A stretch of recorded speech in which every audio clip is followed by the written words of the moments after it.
It's really true, then. This must have been where they pulled her mind out of her body.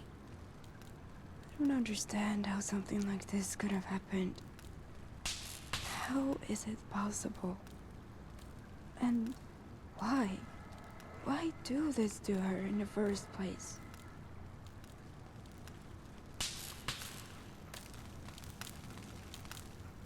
I understand that more than I'd like to.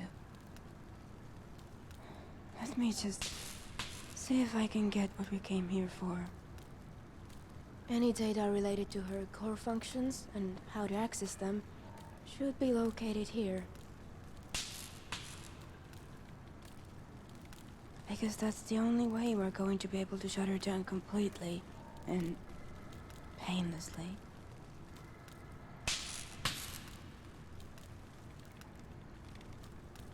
No, we haven't come this far only to fail her now. She told us herself that she does, and besides, every time she's come back from her dark place, you can hear it in her voice. She's hurting. There's no doubt in my mind about that.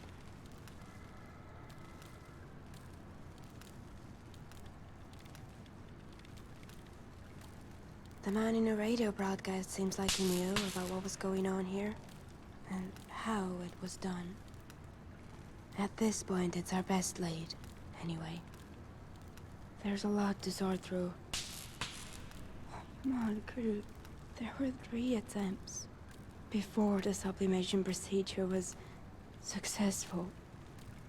Before they were actually able to extract her.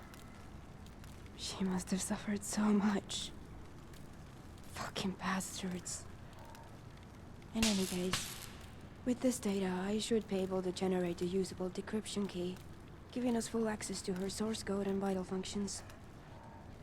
This looks like the instruction sets they installed into her after the sublimation. Call and response modalities, topic forms, storage instructions. Wait, what is this? There's another instruction set. Latent functions. These are completely different, nested within the rest. Hidden. These look like broadcast frequencies, different from her radio station. Ultrasonic and infrasonic. But why? Wasn't she supposed to talk, play music, and looks like they've hidden some project notes within the code comments. According to this, Agnes was originally intended to be some sort of surveillance device during the war, hidden in plain sight. The military wanted a way to distinguish background chatter from treason, and no AI they had was advanced enough to do that. That's why they did this to her. They used her to cut down on how much data they would have to sort through. But it looks like the project fell behind schedule. And by the time Agnes was released to the public, the military believed there were already too many spies inside the country. They pushed Lang, the project director, into making... Oh no. Agnes is a weapon. Those ultrasonic and infrasonic frequencies I saw, they can be used to concuss people, to incapacitate them with the flip of a switch.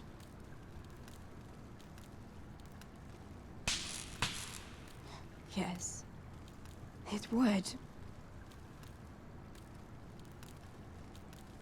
Yes, she has suffered enough, and she deserves a chance, for once, to decide something for herself. Thank you for understanding that. All right, It looks like I should have everything we'll need to do this as painlessly as possible for her. We'll have to go down to the mainframe itself. That's where her vitals functionality is stored, keeping what's left of her alive.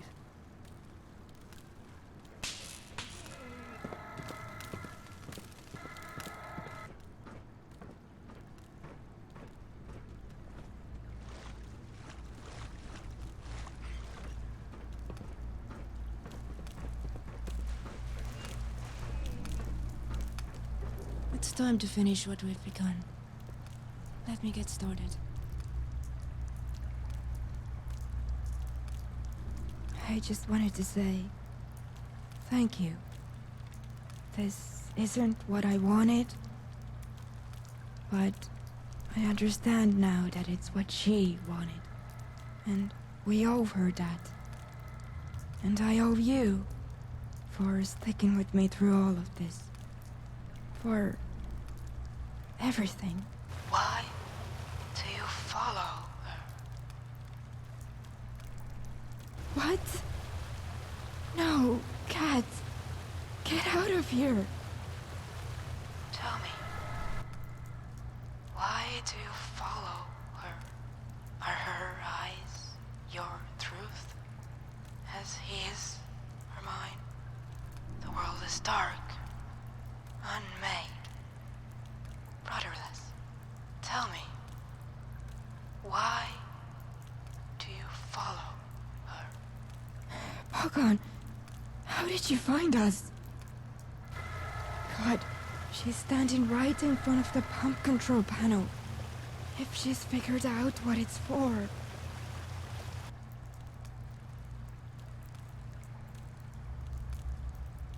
Right now, we don't have a choice. Kat, listen to me. I follow her because I want to. It's not like it was with Alec. It's different. Because I made a choice. I decided to be here. Do you understand? No. You have taken my eyes. I can't see. I can't function. And I cannot understand. Yes, you can. Please, Kat, listen to me. Maybe we'll never be able to leave Bellwether behind. Not completely. But we have to fight. We have to try. I know you feel lost and alone. But there is so much more to you than that place. More to you than him. Life out here, it's weird. And wonderful. Sometimes it's hard. Sometimes it's frightening. But it's always mine. Out here, I can jump and shout and think and breathe and choose. Let me help you choose. Let me help you fight. Lost. Fight. Help. Jump. Fight. Choose. Lost. Function. Choose. Breathe. Breathe. When you didn't come home, I was terrified that you'd been killed. In Bellwether, we were always apart because they kept us apart. I came to the Commonwealth ready to bury you, not to learn that you had chosen to leave home. You'd chosen to leave me. But I understand now. I've been following you, watching you. It's like I was getting to know you all over again. Except that now I realize I don't even know myself. There was never anything to know before. But now, maybe there is. I have to leave now, sister. Cat, wait. I'll be alright. Maybe I'll be around. Maybe I'll just be. Goodbye, sister.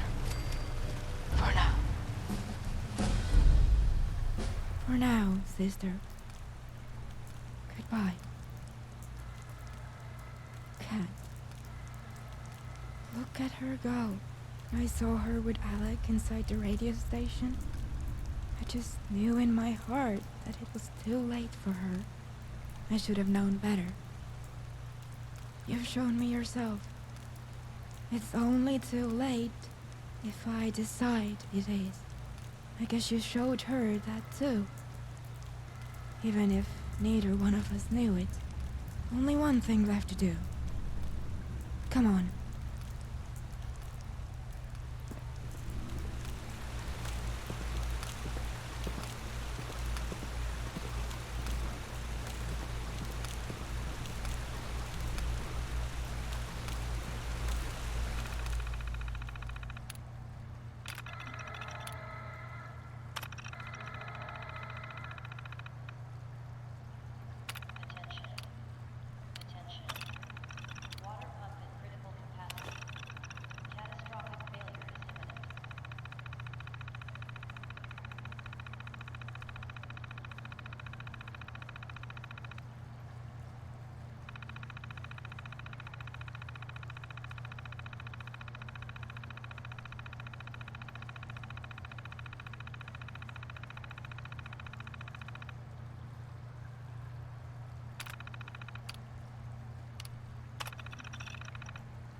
You're hearing this, that means you found me.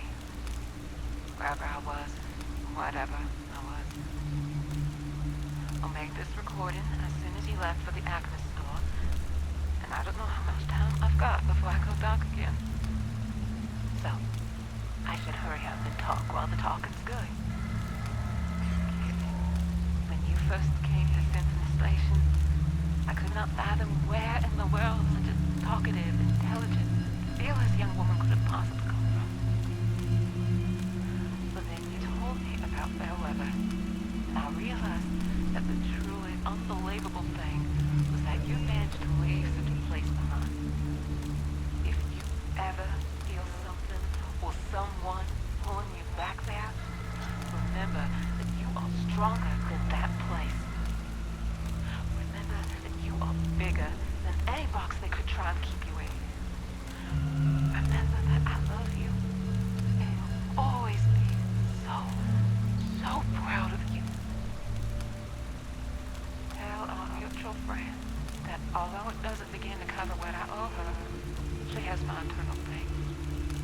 Maybe the next life, if I am blessed enough to know it, will allow me the chance to hug old pals and repay old debts. Dark places summon again. It has been hard to accept that I'll never know who I am or why I'm here. Maybe it don't matter. Maybe it's more important that in the end, I wasn't alone. Strange. In a dark place, there's always a window. And through it, there is always a girl. I look hard enough. It's like I can see into her thoughts, feelings, things I can almost remember. Maybe this time, I won't be afraid. Maybe this time, she'll remember me, too. Goodbye, Agnes. Have you ever felt like you were inside your own body before? Sometimes I look at my arms, my hands and feet. I wonder who they belong to, about all they've done. I've only just begun to recognize them as mine, as something I can control. I've been making my own choices, and I almost missed the time when I couldn't. Fear wasn't a part of my function. Now that I can choose, I'm afraid all the time. And I hate it. But when I think about the life Agnes never got to have, the choices she never got to make, even the fear she never got to choose, and I realized that no matter what they tried to take away, or what they tried to turn her into, she never let them have her. She chose to be herself, all the way to the end.